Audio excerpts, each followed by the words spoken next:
Новиот британски сој на коронавирусот, кој официјално е потврден во Македонија, ќе стане доминантен бидејќи лесно се пренесува, тврди генетичарот Горан Кунгуловски, кој мутацијата ја детектираше кај 46 годишен пациент.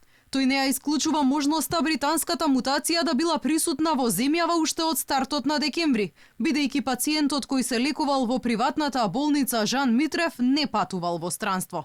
Мажот имал средно тешка клиничка слика и тој веќе 6-ти ден се води како оздравен. Треба да бидеме предпазливи, да поимаме дека британскиот вирус циркулира тука, британскиот сој циркулира кај нас, дека поради неговите веќе откриени особености, најверојатно ќе станува се подоминантен и подоминантен, да бидеме во постојан мониторинг, а постојан мониторинг се прави со воведување на нови технологии, дали ПСР, дали методи на секвенционирање.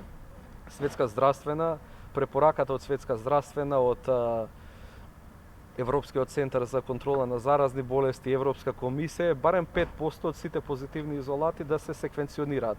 Новата британска мутација е за 70% позаразна и со 30% поголема смртност, вели доктор Кунгуловски. Сепак е оптимист дека постојните вакцини ќе бидат ефикасни и против оваа мутација.